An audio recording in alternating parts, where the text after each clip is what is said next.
Welcome back to Crafting a Meaningful Life. This is a big, momentous day for me. For 4 years, I've been doing this podcast now for over 6 years, but for 4 years, I have worn wigs on every single podcast. And the reason is because I was doing an experimental rheumatoid arthritis drug. My hair all fell out. When it came back, it was nothing but just little kinks around on top of my head. I didn't hide that I was wearing wigs. As you know, if you watch this show, I wore different ones on every single episode. But today is my stepping out day. And I want the freedom of being able to choose, not what I have to hide. And so today is my stepping out day. Now I want to tell you about why I chose today. I chose today because of my guest. My guest, even though she lives so far away in South Africa, I knew immediately when I was introduced to her and I began to read about her that Alison is probably one of the most safe places you can imagine. She stands naked and invites us to stand naked as we learn about ourselves and each other, and that we are way more alike than we are different. So please welcome to my podcast, Alison. Alison, oh my goodness, I don't even know how to pronounce your last name. It's Weihe, like via a meaningful life. Weihe. I'm glad I didn't try and pronounce it because I would have pronounced it completely different. Alison, welcome, Alison Weihe. So I know as you listen to this, all of you are going to want to know more about Alison. So we're going to include at the end of the podcast, as usual, where you can find her website, any other places, links to her book on Amazon, because when we finish this, you're going to be like, I want to stay connected with this magnificent woman. Alison, welcome to the show. Thank you, Mary. We know, even though we have only now talked 5 minutes before the show started, we already know that you and I are kindred sisters from the depth of heart. Yeah. I've been to South Africa. I have some idea of the life that you've lived because, as you so eloquently pointed out to me before we started, you walked this path. It was your path to make a decision to craft a meaningful life. Mine began at age 50. Yours began at age 52. Let's start our listeners right there. Tell us what happened at age 52 that turned the rudder of your ship. At age 52, I was on my knees.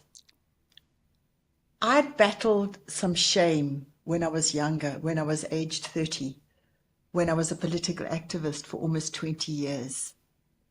And I felt like I'd let down some incredible people and an organization that allowed me to become part of their family. And so on the back of that shame that I'd kind of just buried, and it wasn't until I really started writing my book that I started owning my story and stepping through that shame. But on the back of that shame, came another shame at age 52, when after I'd been a political activist, then I was an entrepreneur. And halfway through our journey, on our entrepreneurial journey, we'd won awards, we'd been featured on radio, on television, and in magazines. And we discovered that our trusted bookkeeper of 12 years, who'd been with us she'd been with us 8 years, but 12 years into our journey, had been defrauding us to the extent of more than $1.2 million in today's currency. And so there we were, this ex-political activist and ex-technical trade genius, but none of us with a formal business background, and we had egg on our face, just like everybody said. And so we had to walk a journey of rebuilding the company, rebuilding staff morale, rebuilding our marriage, and rebuilding ourselves. But that fraud became my greatest gift. My greatest gift. Because on my knees, a bit like your journey that I read about, Mary, on my knees, I slunk into that gym, never having been in a gym before, in my big, baggy tracksuit, having battled emotional eating for lots of reasons, which I can go into later, big, small, flirting dangerously on the fringes of anorexia, ballooning up again. And I stepped into that gym. I couldn't look in the mirror. I couldn't look anywhere. And for an entire year, I moaned and whinged and whined in deep victim. And then something shifted. And that's why it was so incredible reading about your story, because you spoke about going into your body beyond your head. And I had been a walking disassociated head. I was so disassociated from my body. I had no connection to my body. And it took the first year for something to shift. And then I started running, and then I started swimming, and then I started running regular 21K races, and I started Pilates, and I started yoga, and I started reformer, and I started weights. And I literally became a different person. And where the really healing happened was that I changed not just the shape of my body, I changed the shape of my soul, because I have not weighed myself once in 8 long years. Not once. I have no clue what I weigh. I just know that I feel strong inside and that I'm crafting a meaningful life through living in my spirit and allowing my spirit to be the voice, the temple for the voice that God has given me.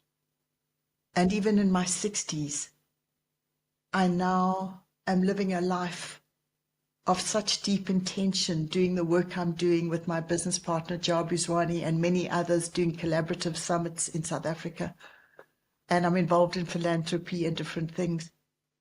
And I didn't think my voice mattered. I didn't think my voice mattered. But after telling my story and publishing my book in August last year, it got featured in 12 global publications. And then I realized that my story does matter. But what I realized above all is that I'm just the messenger. I think that has been my greatest learning. Well, we're going to try and dissect all of that magnificent story you just told. And I mean, the first thing, there's so many things that came to me, Alison, while you were talking, and how aligned our lives have been across the planet. Mm-hmm. And when you said, it's been 8 years since I stepped on the scale, and I have no idea how much I weigh. The thought that came to me was, I do know how much you weigh. I know, and so do you. And what you weigh is the perfect amount for you. Whatever it is, it's the perfect amount for you. And I love that you have stepped into that acceptance, because truly that's what it is. It's not what the scale says or what some BMI chart says. It's what's perfect for you. And that you are living a life of excellence every single day. All right, so let's try and open up some of those things. Let's go back to when you first made that decision to go into the gym. What were some of the fears that you had to cross through? You didn't walk around them anymore. You crossed through. What were some of the fears you crossed through as you made those first steps? Actually, you said a year of going to the gym. Yeah, before things began to shift. Yeah. I think what I had to navigate were the voices that had plagued me my entire life, which is, what will people think? My whole life had been consumed with what will people think. And even though I'd become a political activist against all odds, I was quiet, I was shy, I was invisible. I wasn't at the front line of the marches. I was quietly making a difference in the anti-apartheid movement. But I wanted to change the world, but I wanted to stay invisible. And so in that journey of confronting who I was meant to be, became my own long walk to freedom, because I had to get over those voices, because I had nowhere else to go. I was on my knees. I'd lived through deep shame when I was 30 and suicidal, and now I was living in shame again. And from that shame and that brokenness, I had to get up every day and go to the gym and face my staff, who looked at us as if to say, what stupid bosses do we work for? Because they didn't know the background and all the pieces of the puzzle that led to that, where she'd come through an established employment agency who hadn't done due diligence, and she already had a suspended sentence for fraud. And there was a whole series of machinations that came together to allow for this brokenness, which then became my greatest gift. So at the time, I felt like I was in a dark cave, and I could hardly see. There was a glimmer of light in the corner of the cave, and I literally had to crawl towards that glimmer of light because I had no other choices anymore. And so if my story is powerful from that point of view, it's because, in a way, the fraud was my gift to revisit my past shame and tell my full story, in the hope that it could bring healing and understanding in this country, and in the hope that my story of a pale young girl who, through a series of political awakenings, came to realize the true meaning of our humanity. And so, in a way, that fraud unlocked my body, and my body eventually unlocked my voice, and my voice unlocked my courage, and then my courage seemed to unlock others' courage. And maybe that's why we're sitting here tonight, is because your courage is my courage. And your courage is my courage. You know, I think when you talked about the very first emotion, which is probably the most difficult of all human emotions, which is that emotion of shame. And which, of course, leads us to that great fear of what other people are thinking. We're so ashamed of who we are. And we know that everyone is looking at us. And everyone is looking down on us. And we are so ashamed of who we are. And when I think about my journey through shame, and it's not that I don't know if I feel shame anymore, but I think at moments I have that moment where I'm like, Mary, but I'm that quick out of it. You know what I mean? I'm that quick into, wait a minute, you badass, you're not, that's not who you are, you know what I mean? But for me, the walk through shame was like, I'd like to say it was a day at a time, but it was sometimes more an hour at a time, a moment at a time. And I began to become aware of this emotion of shame when I was embarrassed and ashamed. And I would, like you, was dumbfounded at how much of my life was lived worrying about what others thought about, when I had to finally say, okay, I live with it 100% of the time. Every single thing I do, I think what others will think before I do it. Oh my gosh. And so if you could just do that, set that aside for an hour. And I've done a whole podcast on this, but I began to put a Post-it note on my mirror every morning that I read that said, what would I do today if I were no longer afraid? And that Post-it note allowed me to walk out of shame.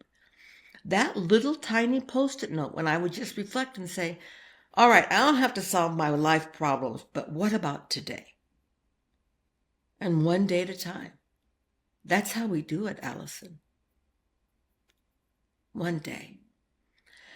So I love this concept of that these struggles, these trials, these ripples in your life, these ups, these downs, sometimes these chasms in your life, are really your greatest gift. And you treasure every one of them. Let's talk about that. Because they make you go deeper. They make you go deeper into a space where you become somebody you didn't think you could be. And so in the last 6 years, I was always passionate about personal development. But in the last 6 years, morphing into that speaking and writing space, people saw something in my voice that I hadn't yet seen in myself. And sometimes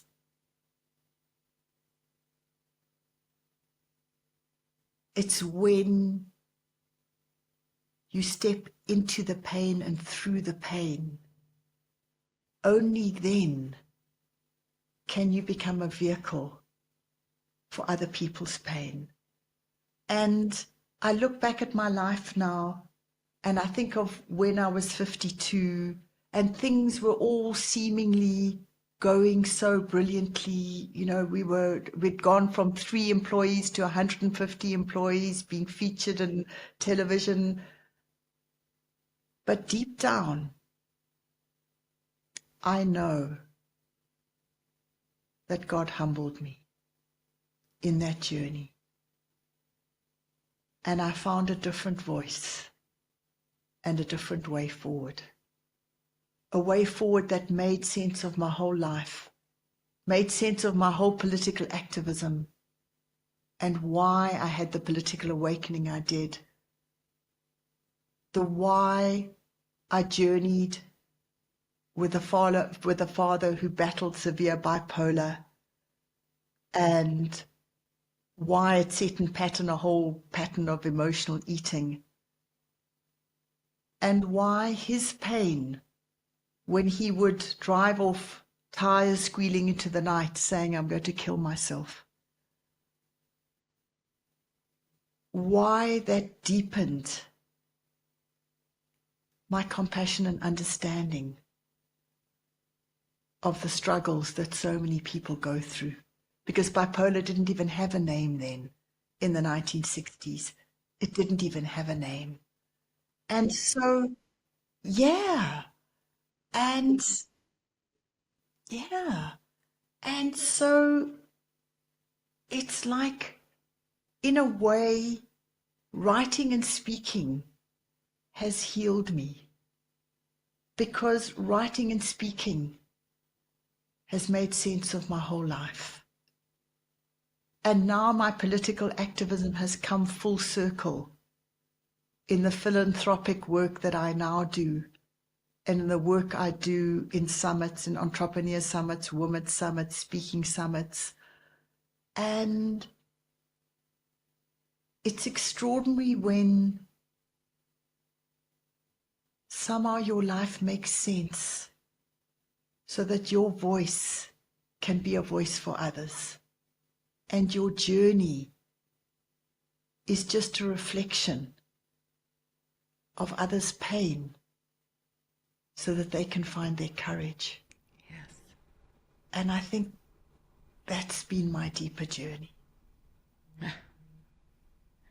Alison, I just want to wrap you up I want to just bring you here and sit you next to me and we spend the next 12 hours just being in your safe, peaceful place. Because It you wasn't truly, always so.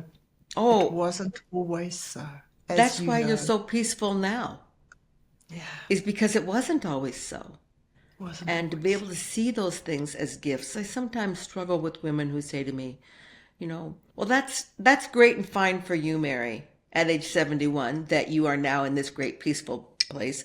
I'm in the middle of shit right here at age 50. you know, Life is real for me, and I'm not out yet, and I don't know the way.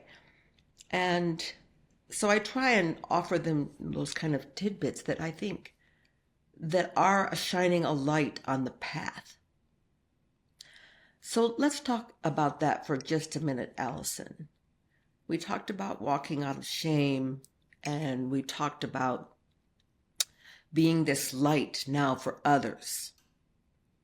What would you say to those women who see their shame? They are now kind of in the middle of that journey, but they have no idea who they are without it.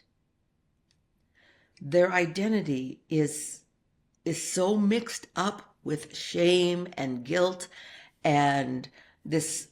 If they were to walk away and leave that piece behind, they would feel so frightened of, I don't even know who I am now without that, because I've been that for so long.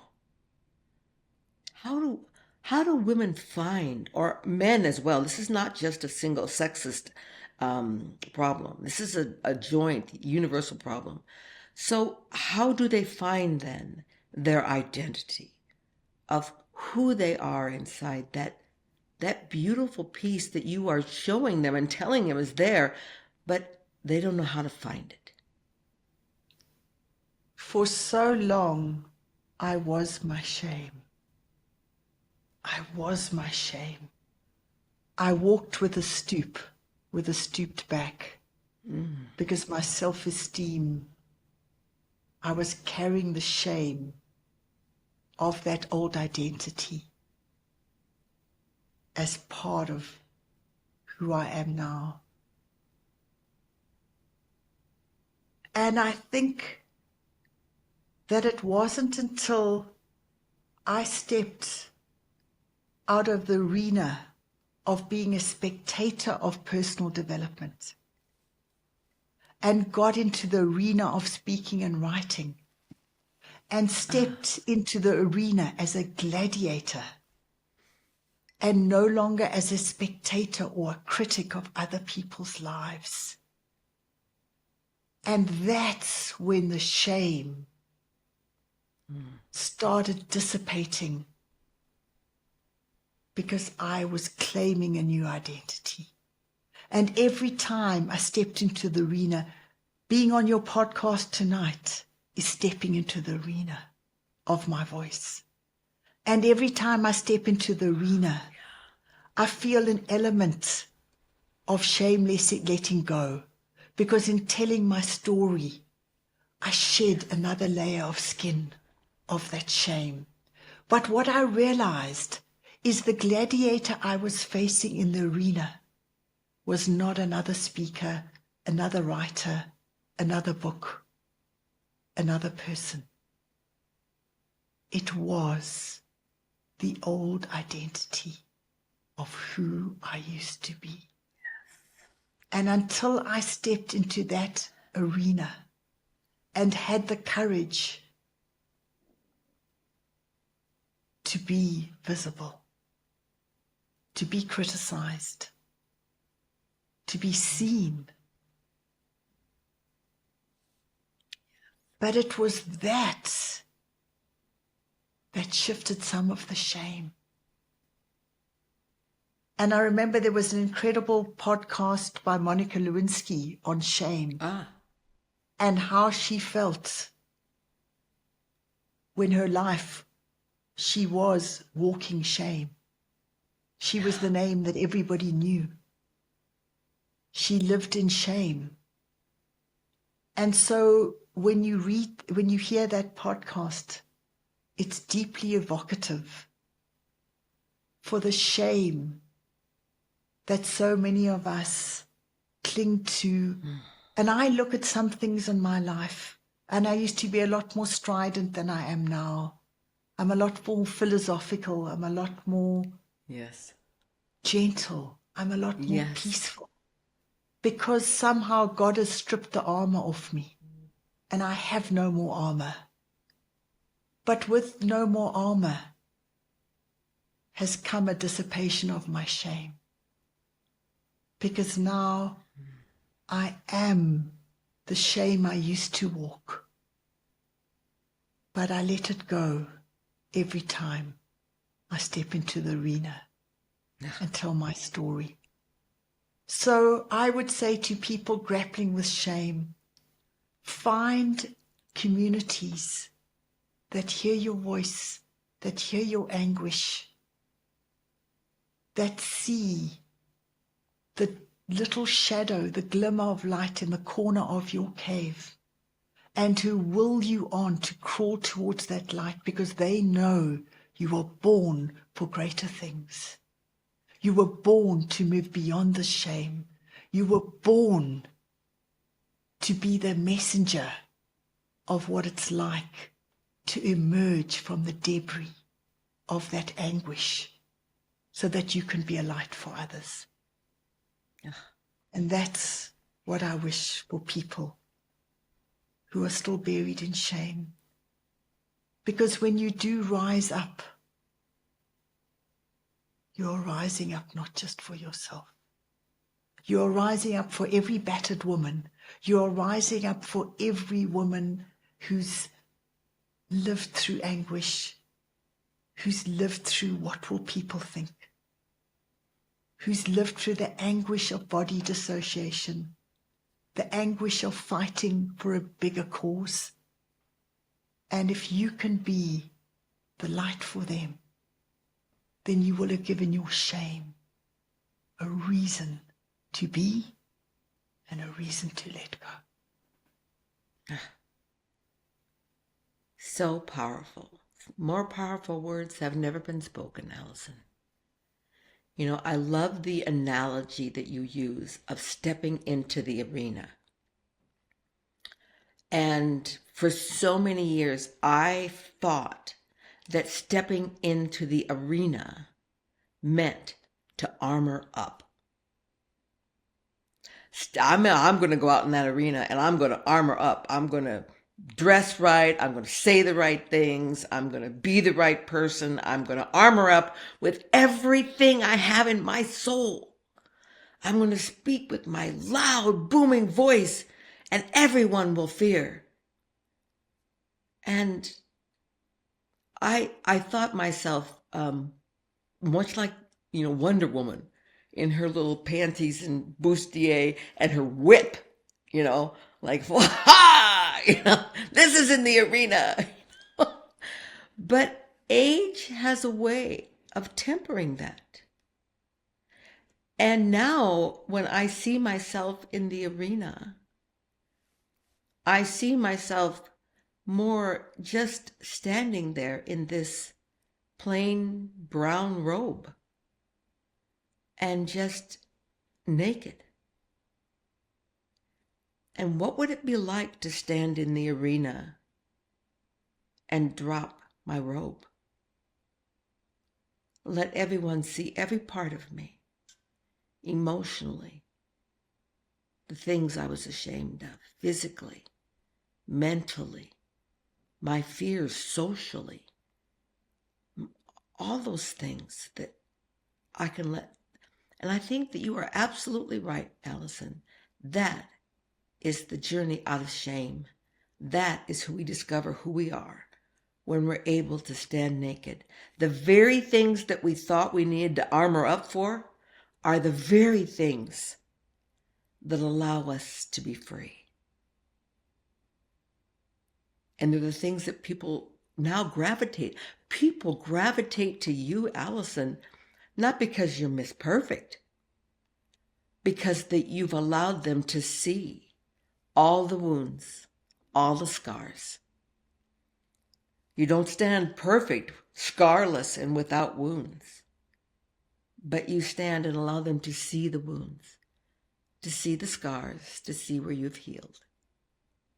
That is the beauty you have to offer the world. And yes, it's why people gravitate you and want to read your book. So is that kind of what led you to write your book? Tell me about your book. I knew I had a story in my soul if I just had the courage to tell it. And I just want to backtrack a moment on what you were saying about the confidence and the armor and the getting naked, because it has to do with the book.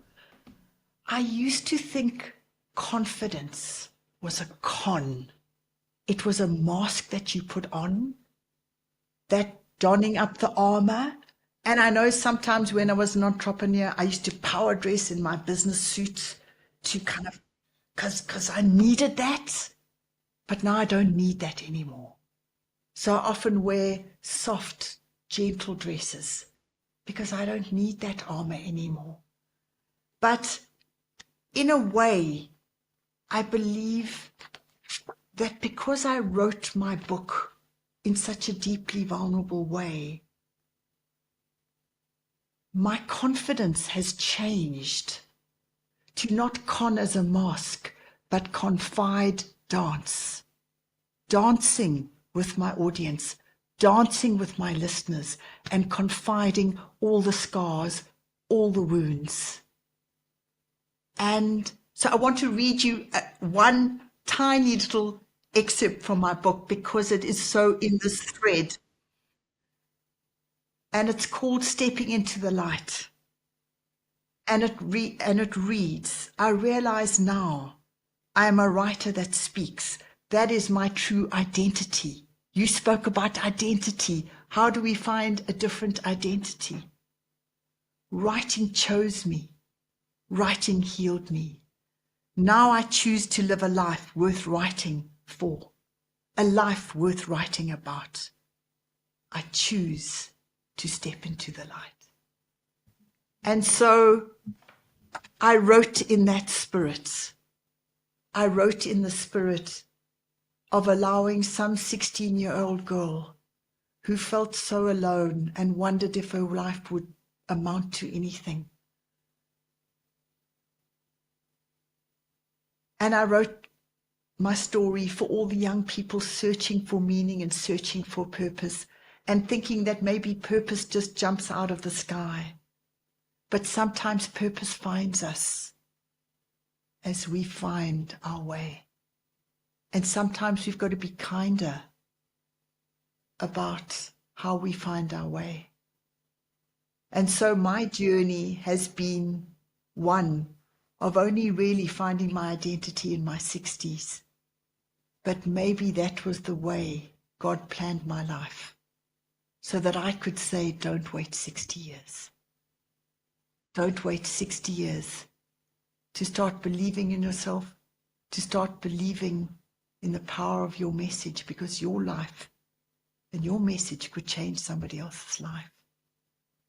And so I hope that in my book, I bring some of the lessons of how a pale young girl went over to the other side and learned what it was like to live in apartheid South Africa when you had a different color skin. And that journey shaped my life, and it shaped the work I do now. And so I hope in that from that humbled shame, I can be a voice of healing and hope in this country. And I hope that my message in this country has global relevance. Yes. Because of the journey we are all walking. It definitely has global relevance, Alison. If I know anything, I know this, that the dream of humankind is oneness. and that is my mission for the rest of my life, is to allow people to see that. I am not Black. I did not experience childhood sexual abuse. I did not grow up in the slums of India. But I walked my own path where I knew what it was like to feel alone, to feel different, to feel victimized. I know what it's like to feel ashamed, hopeless. And those emotions allow us to see the oneness in all of us. To be able to say, I see you and I see your pain. Because I've seen me and I've seen mine. In the philanthropic world, and I think you will probably agree with this, Alison, I've worked a lot in the philanthropic world, and I am for everyone who wants to give something and wants to help and wants to support. But I see way too much giving and not enough being. And I'll tell you what I mean by that. People love to give and to be seen giving. And they feel a moral obligation to help those who are less fortunate than them. All of that is wonderful. I have not a problem with it. But you and I both know there's a step beyond that, Alison, where we give so that others can be lifted to where we are. People want to give, but they really don't, as long as you stay in Africa. I mean, I want you to have food and water, but I don't want you to be where I am. I mean, seriously, you couldn't expect that, right? They don't understand that that is the goal, is that we all are living as one. And my husband and I could live very differently. I could spend my life in the Bahamas or wherever else if I did not give. But I give because I want them to be lifted. I see them, and they are me.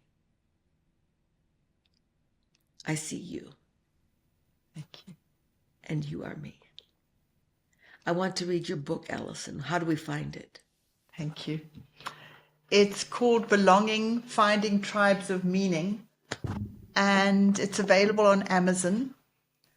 Okay, I'll include that link. Great. Yeah. And you can follow my journey on LinkedIn through my website, www.alisonweihe.com. And I'm regularly speaking at summits in South Africa. I'm regularly on podcasts. I've been speaking in some US summits. As a result of being on podcasts, people have asked me to then speak at their summits. And like I say, every time it's an honor, because every new voice is a collaborator in this journey of crafting a meaningful life. And tonight you came on and honored me without armor. And so I hope in my book, I'm honoring those who shaped my journey, shaped my life,